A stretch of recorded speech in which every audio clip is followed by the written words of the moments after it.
everyone. My name is Ferdinand Goetzen. I am the Director of Marketing and Growth at 3D Hubs. Today, I am here to talk about market expansion and localization. It's one of the things that I have been most actively involved in the companies that I've worked for over the last few years. And I want to talk a little bit about what it takes to decide whether you should do market expansion and then how to do it right. So let's start with why it makes sense to expand into new markets. Well, there's a few reasons. The first one being that channels eventually get saturated, right? There's this great article by Andrew Chen, the former VP of marketing or VP of growth at Uber.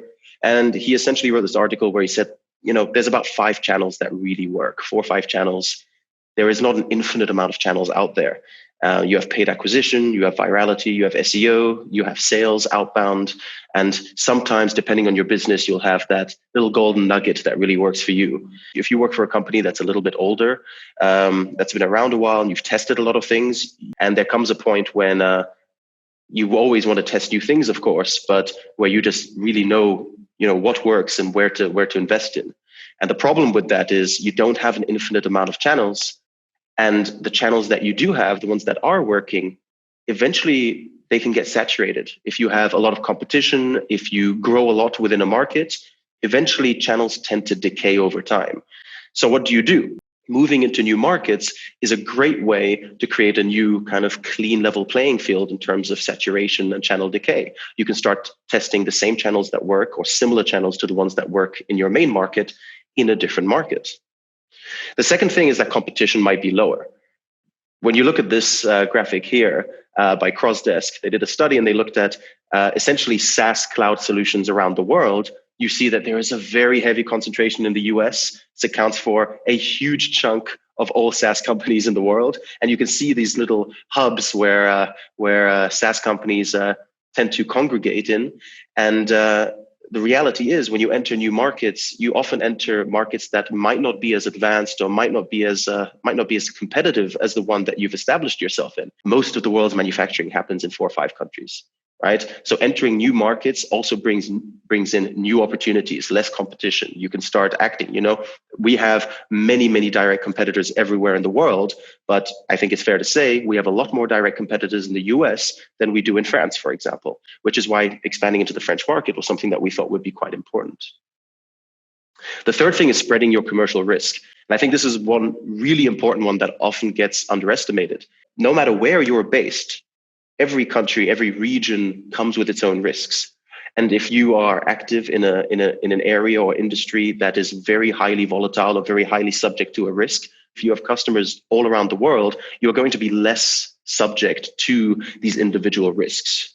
So if all of your business is in a country that currently faces a trade war or a natural disaster, it might impact the purchasing power and the flexibility of your customers in that country. If you have all of your eggs in one basket, that's going to hurt your business. If you have a spread around the world, you spread your risk. So you don't have all your eggs in one basket. So that is one big opportunity there as well.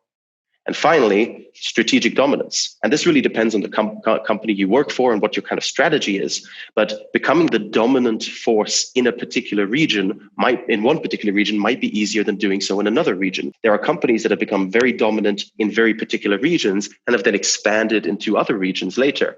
So now you have an idea of why it matters and what the benefits can be. How do you do it? What are the things you need to look out for? And again, I'm talking primarily about geographic market expansion.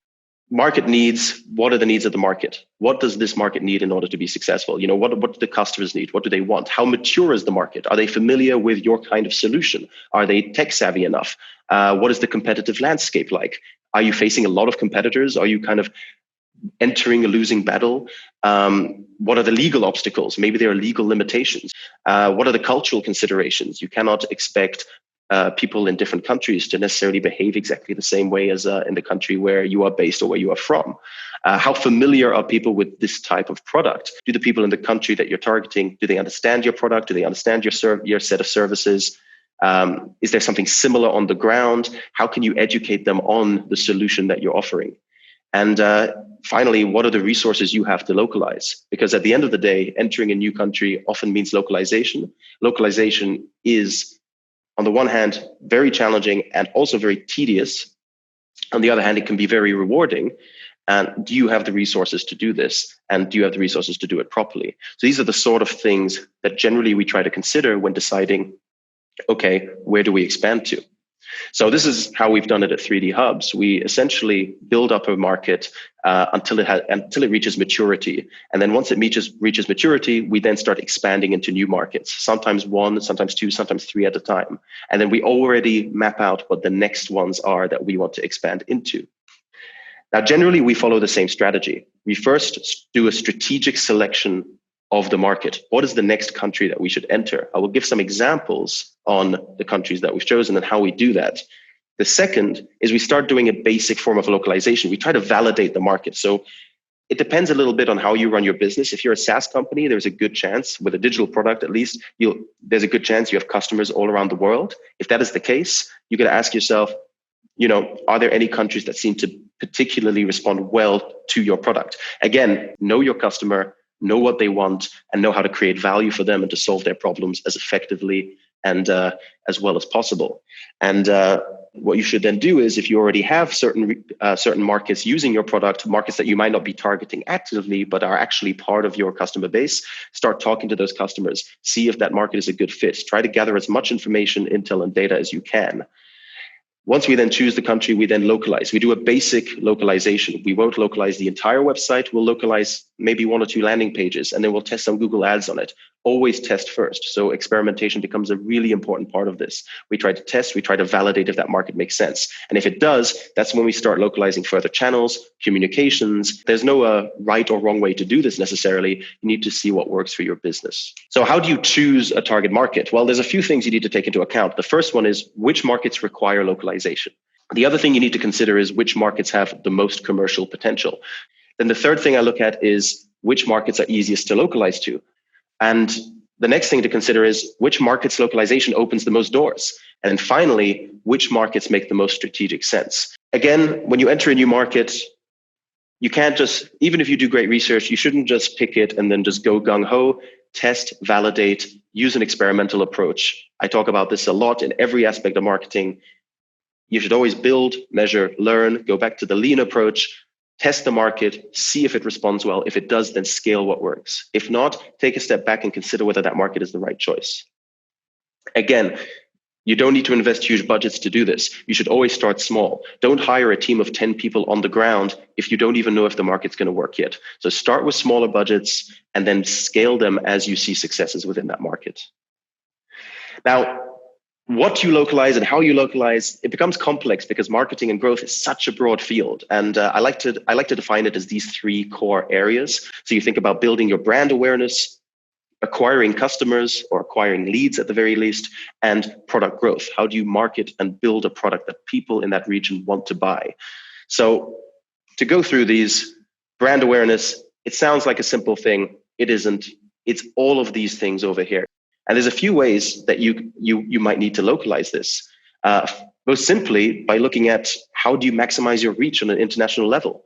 So these are the things you need to think about. Also on a PR level, you need to build up your contacts. Depending on if you work with an agency, then you need an agency that has contacts around the world. If you do it internally, you need to have a very, very clear idea of how you're going to build up a network of journalists within that region and or maybe a series of partners through which you can do PR. Because the big leading news channels, the big leading media channels are going to differ from country to country. Localizing PR is super important. This is something that we did. Here are some examples. We did a fund where we helped develop masks that we then donated to hospitals and face shields for coronavirus. This was picked up in France. And not only localizing your PR, but localizing your copy in general is a huge challenge. But what I found is we often put so much love and effort into optimizing copy, where we would come up with great copy, great headlines, and then we just kind of translation dump it into other languages. And that's okay at the beginning, but eventually, once other markets start making up 10, 20, 30, 40% of your business, it makes no sense to spend hours and hours optimizing the perfect headline in English and then just Google translating it into German or just trying to quick translate it into German. You have to ask yourself, what am I trying to convey? What are the strategic and storytelling narratives behind this choice of copy? How will that look in other languages? How will I convey that same idea in other languages? Which brings me to this point of transcreation. It's a word I didn't even know about 3 years ago, but there's one thing to translate things. The buttons on your website and these kind of things, you'll translate them. but a lot of things need to be transcreated. If you look at the Recruity blog, it's in English, it's in German, it's in French, and the content is completely original. Some content is localized if it makes sense, but a lot of the content is original. Now, really big companies, those of you working for big companies will probably be quite familiar with this. But if you're working for a smaller company or even just an SMB, this is something that's really important. It's something that you really need to think about. How do I create the same value there as I do here? And that also falls in line with the question of, do I adapt or do I influence? We had this challenge that with Recruity, we always wanted to set ourselves apart from standard applicant tracking systems and call ourselves a talent acquisition platform. Now, talent acquisition platform, it worked in English. In the Netherlands, we didn't need to translate it, so we kept it in English. But suddenly, when it comes to France, if any of you speak French or German, try to translate this into French or German or any other language. It's not easy. It's almost impossible. Even in addition to that, the French market didn't really care about the innovation angle. It cared about really this kind of, recruitment software was a relatively new concept there compared to the Netherlands. In France, a lot of companies weren't using software at all. They were working with spreadsheets. Some of them were working offline completely. So just having a software was already innovative in itself. So there was more important to be clear and crisp and focus on educating the market than inspiring the market. And that's why you need to ask yourself, do you adapt to the market you're going into? Or do you just go gung-ho into that market with your messaging and just try to educate and influence the market? Now, if you go into customer or lead acquisition, a whole other sphere, right? You want to cover the brand, but this is what you're going to do first. When you first go into a new country, you're going to test if you can even acquire customers. Can I make money in this country? That's the most important question. What you do first is test customer acquisition. And that's everything from lead generation to channel marketing to competitor research to segmentation. It's all sorts of things fall into this. Now, the first thing, really simply, what are the key channels in the target market? So you need to ask yourself, what are people using? Where are people hanging out? How can you put your message in front of those people in the most effective way possible? The same thing goes with partnerships. Having partnerships is crucial. Building up partners, and this can be resellers, this can be integrations if you're working in software, it can be all sorts of different partners. Having partners on the ground is a really effective way to break into a market because you then don't always have to start from scratch. By the way, this is also why a lot of companies will acquire, big companies will enter a market by acquiring a smaller player, because it just helps you, you already have a certain amount of infrastructure and network on the ground, and it helps you move a lot faster. And then another thing to really consider is, what is their pain point, right? At the end of the day, customer acquisition is about really, you have a product, you have a solution, you need to find what is the customer's pain point and how do I best inform them of this solution for that pain point.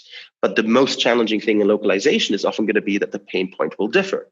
Now, in B2B, this is possibly or even probably going to differ much more from country to country than B2C. But even in B2C, you need to be able to adapt. You need to be aware of what the key pain points of those customers are and how you can best not only position your product, but develop your product in a way that it really helps solve those individual pain points. Now, one thing that I would always recommend, get boots on the ground. Talk to customers, talk to people, build a network. At the end of the day, you're not doing a launch event to see how many customers you get out of it. You're doing it to really, A, announce your arrival into a market, B, build a strong network, and C, start establishing your brand there. Now, finally, product growth, this is where it becomes the most challenging. Now, I touched upon this a little bit already when I talked about the pain points. So your first step is you enter a new market. If you understand the target customer's pain points, you can work that into your sales and marketing strategy, into your communications. But eventually, as that market starts to mature, you need to make sure that those pain points are most strongly addressed within the product itself. Now, the most simple thing is, how do you market a product? How do you market your product effectively in other countries? Another thing to consider is adapting the product. You want to adapt your product to the market, and that's not always going to be necessary.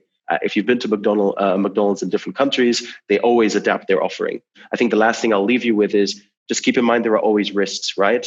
The laws, cultures, and practices in different countries will differ, and make sure that you are aware of those when you enter those markets.